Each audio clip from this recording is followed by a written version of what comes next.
Checking in Quincy City Council President, Councilor at Large Noel DeBona to update us on what was the last full City Council meeting of 2023. Noel, how are you? Good morning, Joe. It was a good night. Thank you. And I'm gonna miss talking to you on these mornings after the city council meetings. I know I'm going to miss it too. You'll have to let the new council president know this is part of their job.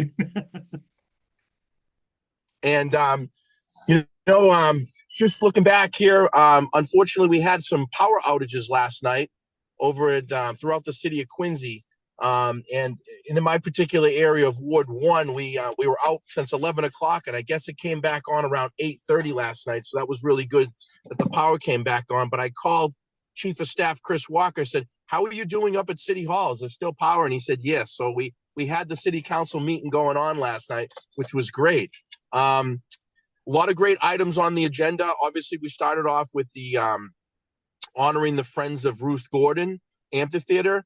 Councilor Ann Mahoney, brought them in, and it was a good little crowd in there. And we thank them for everything that they did this summer, with all the different festivities that we had up at the pageant field area. The Ruth Gordon Amphitheater was fantastic. And I think Chuck Phelan and Ann Mahoney and myself, we all went down there this summer and enjoyed. So we had them in the council chambers to start off the meeting.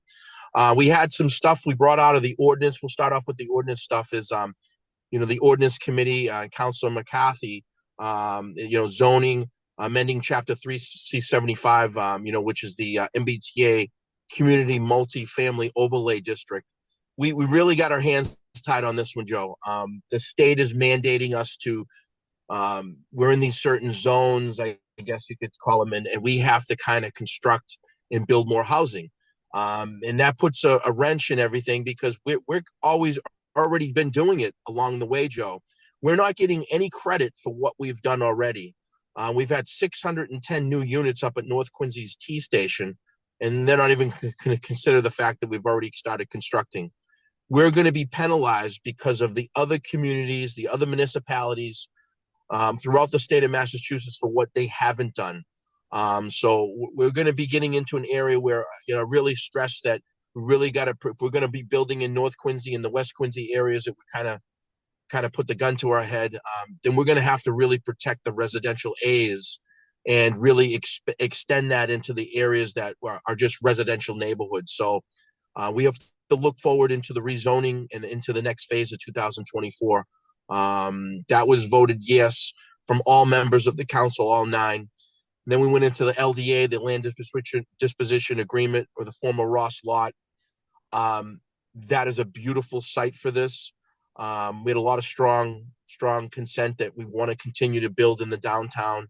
It's going to be a big box grocer, and as you can say, we kind of have to keep that a secret until we get in the negotiation process. It's the best kept secret, you say.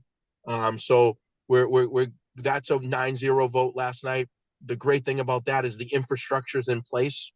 The General's Bridge is in place, the infrastructure underneath, the different roadways, the special legislation, special permitting, granting stuff has already been put in place. So there's going to be an 800 parking garage, right next to this grocer.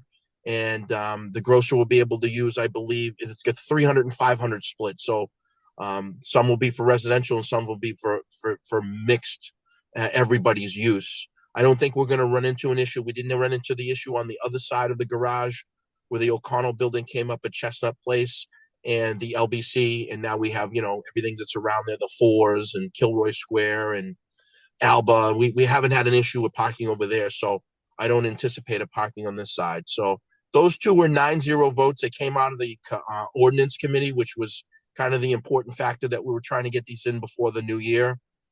And we had a lot of deliberations and stuff with it, both items, and we brought out last night and voted on. Yeah, a lot of action taking place to get that project moving, for sure. You know what I was curious about, Noel? I don't know if you know or not, but I know that according to the land disposition agreement, you're selling that Atlantic Development for $7.3 million. Is that right? Yes, and Okay. we also purchased, obviously, the garage area to do this project. We're this funding that we do in the downtown. Remember the DIF, the District Improvement Financing Fund. everything that's paid for in the downtown pays for itself. It doesn't go outside the district to go into the tax base. The diff pays for itself. So everything that's going to be funded out of this district improvement finance, everything inside that URDP is going to be paid for through that personal fund. So that particular fund is set up for that. I know people misconceive, like, that's going to be, this is all done in that zone. I call it the downtown district. So yes, that is going to be the case, but we're going to make this funding back, and it's going to be taxed back to the city, and it's going to provide a service for the people that live inside the city. So I think this is going to be great. It's a perfect location. It's where the skating rink is. It's going to be right next to the skating rink, where the parking lot that everybody's parking for the skate rink right now. It'll be parceled right there, and then there'll be entrances into the garage where the kind of the ice rink is right now. And it'll be right next to the General's Bridge. We had to do the infrastructure. And once we get this underway, I believe that on the other side, the Ross garage site, the Ross lot side, Fox Rock's going to start their development over there in that area, Beth Israel with getting them underway. So it's all the pieces to the puzzle to get things done. And the General's Park is out there. We get the statues, we get the Christmas tree out there right now in the park area. It's been great. Okay, very good. And I know that you had some special goodbyes for 3 counselors, right? We sure did. And, Ann Mahoney's been on the council now for 6 years. I've served 8 of my 10 years of being elected with her. I was on the school committee for 2 years with her, and I was on all of her 6 years. We've been on the council together. I don't know if people know this. We've run in 4 races together: 2013, 2017, 2019, and 2021. Me and Ann have been together on that ballot many a times, and we've campaigned together, and we worked pretty good as a team. I tell you, Ann's pretty fierce, and she's willing to go out there and talk about the things that most counselors won't want to talk about. And she kind of like gives a little bit of an entrance to allow other counselors to talk about certain things. So I'm going to miss her. I've been around her for 8 of the 10 years. I know what she's about. I know how she legislates, and she brings a little different element to the table. So we're definitely going to miss Ann and everything she's done. I wish her well with all her future endeavors. She spent 12 years on the school committee and 6 years on the council, 18 years of public service. So she's done a pretty good job. Chuck Phelan, he was on for 8 years back in the late 80s and 90s. He came back for the last 4 years as a Ward 5 city councilor. Chuck, we're going to miss him as well. He brings a lot of institutional knowledge that he had from the back council, the former councils that he served with, different mayor that he served with, different administrations, how they handled things.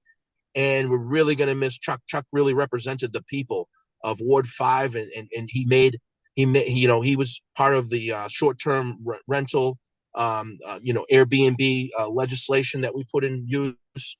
He was part of the Ruth Gordon Amphitheater as a resolution to keep that there.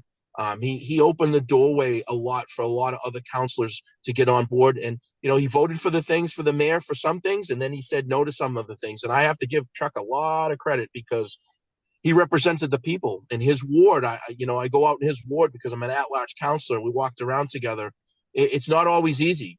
And they want you to go to the table and represent them. So Chuck did a fantastic job. Anthony Andronico, Ward 2, got originally appointed to the position for 1 year and then ran and won the position. And then he'd been on for 3 years. His race, he only lost by 55 votes. It was a very, very, very close race. Anthony was a very good colleague. He did a really good job up there at the council, and I don't think it's over for him. He's only 30 years old, so I believe Anthony down the road will be in some kind of capacity of public service. Maybe he take some years off and comes back. But all 3 counselors, which was great about them, they already had elected official status. So Anthony came from the school committee for 3 years. Ann had come from the school committee for 12 years. And Chuck had been a former counselor for 8 years. So when they came on to the city council, they had some elected ability to understand how to work with other counselors, how to work with the administration, how to work with the mayor. And I think that really helped. You're losing 3 people that had experience prior to being on the council. And now they're going to leave. So, and enough against the new 3 don't. And they have other experience within a municipality, but they don't have governmental experience. So it's hard to replace that. And when you get up with a council of 9, especially with all the different personalities and the way people handle things and the way, ward councilors do this thing and at-large do this thing. And it's just a little bit of a learning curve, Joe. And the three of them, when they came up to the council, they kind of already had been introduced to municipal government experience. So we're really going to miss all three of them. And I wish all of them the best on their, future endeavors. And then, and it's our last meeting of last night, and it's my last meeting as being the council president. I'm just looking back, Joe, on the last 2 years of being the council president, getting into session again in person. We coming out of COVID. We got back in session in 2000, right in March of 2022. We kind of got back into the council chambers, and we started getting away from the remote meetings. It's been a great experience leading the council in that capacity. Joe, I really enjoy being a city councilor at large and being the council president. If it was a full-time position, if we had paid a little bit more, I would do this full-time. I would do what Boston City Council does full-time. It's by far my favorite job that I've ever had in my entire life. I'm sitting in the parking lot getting ready to go to the Registry of Deeds in Dedham, and I've been there for 3 years now, and I could bypass that. And I've been to the sheriff's office for 5 years, and I could bypass that. And I've been a small business owner for 20 plus years, 26 years. I could bypass that. And I've been in the health club industry, been in the mortgage industry. And I tell you, being a city councilor at large is my favorite job of all. And I talked to my wife, I wish it paid enough for me to do this full time, because I definitely do it. I love representing the people. You get to legislate the way you want to legislate. You get to govern the way you want to govern. You can say whatever you want to say. And I really like that ability of being able to do that. And I'm looking forward to the next phase of 2024 of being reelected as councilor at large. I'll continue to serve the people, represent them, say what I want to say, legislate the way I want to legislate. I'm going to come off as the council president, but I'm going to get back on the floor. I always joke with Brian Palmucci. He used to say every time we were going up I says, Brian, you're in line to be the council president. He's like, no, I'm all set. I like being on the floor. So I don't mind going back to the floor, and being back on the well and being able to, as council president, usually you have to let everybody speak before you. You get on the front end now, So, Joe, I really enjoy talking to you. I really enjoy the whole atmosphere of being councilor in Quincy, and I love Quincy. I love what it's doing. I mean, I came off the school committee to run for councilor at large because of the downtown development, and that LDA that was in front of us last night was something I know we need to move forward. And the other developers have done their part. The LBCs have done their part with development. The O'Connell has done his part. The Galvins have done their part. The Quincy Municipal Quincy Fire, which does the West of Chestnut, is then their part to develop the downtown. Now we have two other groups that are going to come in. Fox Rock's got to come to the table now. We've been waiting for them. They've done other developments across the city, but now they're going to do that just to basically the side of the General's Bridge. And this new grocer with the garage is going to give the infrastructure in place for all of it. So we're looking forward to downtown development, because that's where the economic engine will be. And I'm looking forward to 2024. I want to wish everybody a Merry Christmas and a Happy New Year and happy holidays to everybody else. And we're looking forward to QATV going into 2024. And Joe, I thank you for everything you've done over there and all our mornings that we've spent over here doing good work and letting the public know what's going on in our city council meetings. I appreciate you taking the time to do that, Noel. And I know that the next meeting will be January 8th at 10 a.m., right, at City Hall? Yes, it's going to be more of a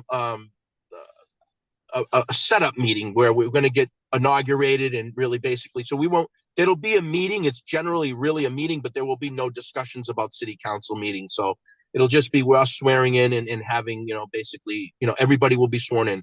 The mayor will be sworn in, the city councilors and the school committee members as well. So we'll pretty much do that for the day. And then our regular scheduled, possibly the passing of the gavel will be January 22nd, which will be basically 2 weeks from that, because we have a couple holidays in there. Martin Luther King Jr. is on that Monday, the 15th, I believe. We're going to be coming back in the following week. So, and that's how we kind of have it set up for the month of January. Yeah, and of course, the buzz about the city is that Ian Kane may be the next council president. I think I think he has the votes, Joe, and this is what it's all about: is getting the votes. And I think he's next in line. I've come on with Ian, and he's been a great colleague, and I think he's good for the role, and I think he'll do a fantastic job of leading us into the next dimension and working with the different personalities that we have up at the city council level. I mean, you got a lot of personalities up there. I've served with a lot of different people, so I think Ian will do. And if he has the votes in place, which I think he does, I think he's going to do a great job passing. I'm actually honored to pass the gavel to him. All right. Well, the very safe, healthy, happy holiday season, Noel, to you and your family. Thank you. Thank you so much, Joe, and thank you.